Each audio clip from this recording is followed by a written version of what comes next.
Nebraska president Ted Carter, system president Ted Carter, announced that he has accepted the president position at the University of Ohio State, the Ohio State University.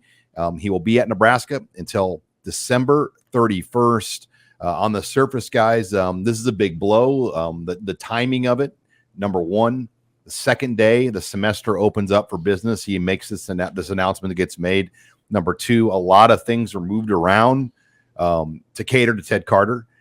He was, he's now overseeing athletics at Nebraska, where the athletic director, from what we know, for the first time ever, reports to the president, not the chancellor. And then Ted Carter has the seat on the Council of Chancellors and Presidents, which has always gone to the campus chancellor. Now it was going to be Ted Carter. Well, in a few months, none of that stuff matters now. And there's a lot of questions going forward. The future of the leadership. We know Matt Rule definitely was disappointed with this. We heard Governor Jim Pillen express his disappointment. I think a lot of people were caught off guard by this. Caught off guard. I will not downplay the significance of the story. I am, however, taken aback by the doomsday tone that accompanies this discussion. I don't share in it.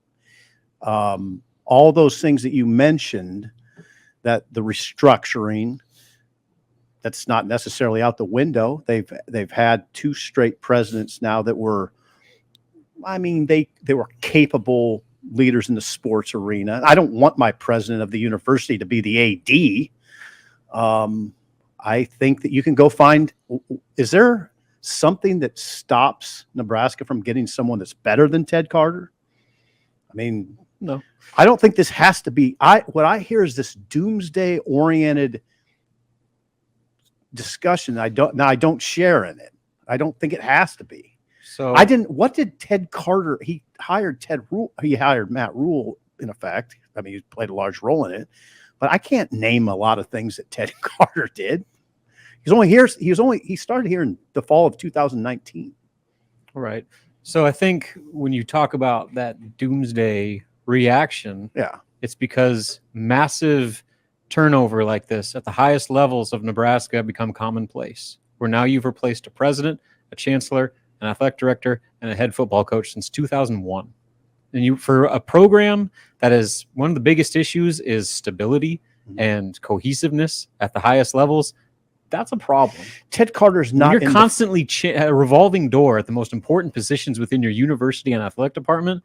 He's not in the athletic department. Well, he basically was. He was Trev's boss. Yeah, and how many presidents at other major Power 5 schools had the sports columnists like you and Tom Chattel sitting in his office? We just needed some summer content for hour-plus interviews. You kind of helped create this. You did this glowing sit down with Ted Carter. Tom Chattel did a few. Right. He got as much. We were hurting for content at that time. He got as much press as any president because the sports media was covering a sports there's figure. No doubt that Ted Carter had a sports background, and the story's the story. They did restructure, so Trev would report to him. What I'm suggesting is they will hire a president, and Trev will report to that president. Could be better. Could be it doesn't worse. Have to be. Could be. It doesn't have to be. Now, I've always been an advocate of.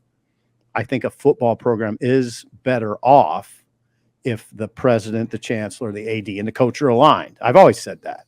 We've seen it to the contrary here, but I don't know that they can't have that just because I don't necessarily see Ted Carter as the end all be all president. I think the issue is that they had that, and now they're disrupting it, where now you replace it. You have a brand new chancellor. You're going to have a brand new president with a first-year head coach. How can you say that they're all going to be in line when they've never even been in the same room together? Well, that's the problem. I see. Now that's where we tend to disagree. I don't necessarily say it's a problem until it is a problem. And the fact that we're doing it on August 22nd. Once again, I'm hesitant to say it's a problem until I see it's a problem. Well, who will Trev report to?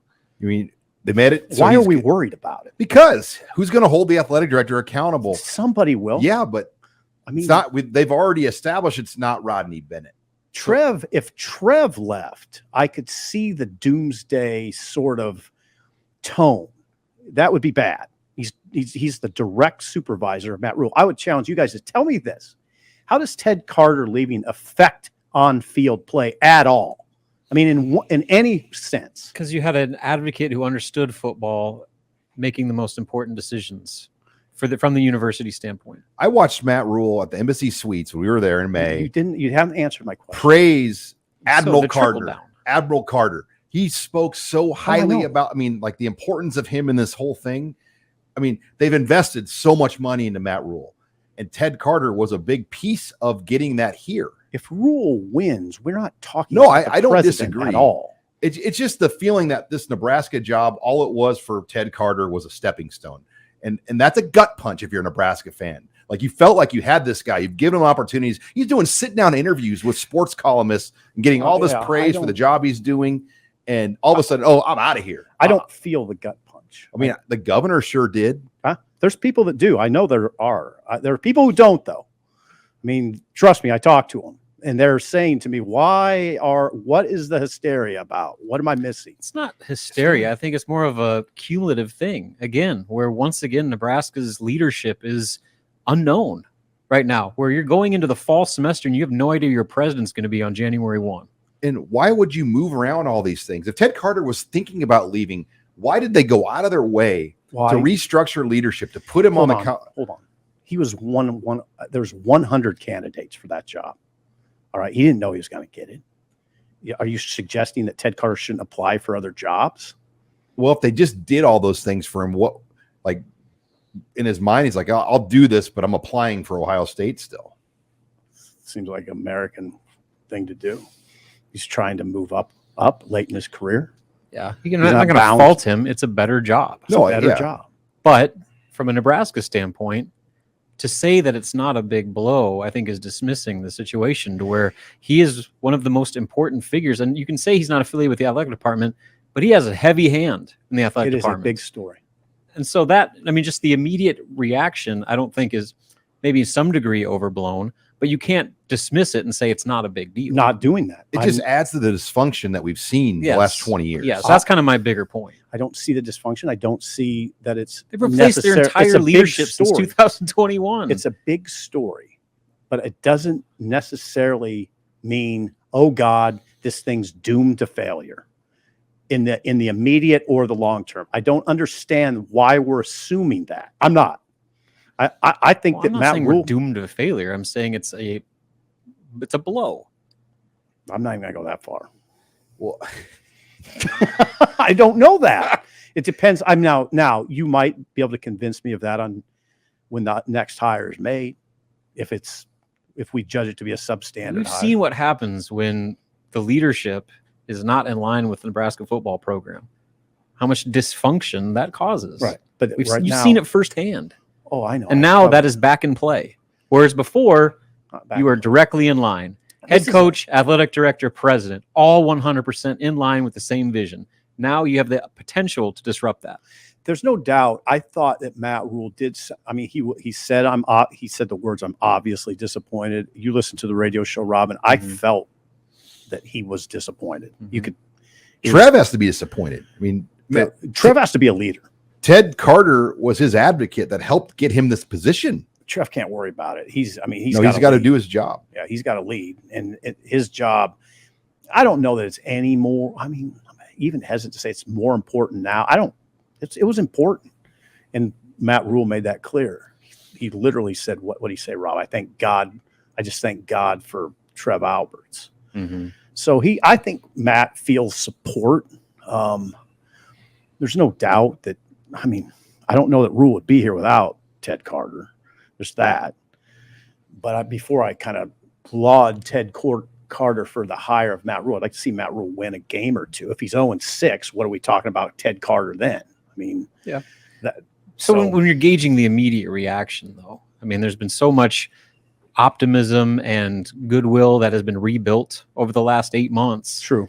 And now that kind of disorients that a little bit. And okay, I'll go with disorients it a little bit. I'll go with that. Guys, there are rough waters ahead for the university. I mean, there's a budget deficit of $40 to $50 million that has to get made up.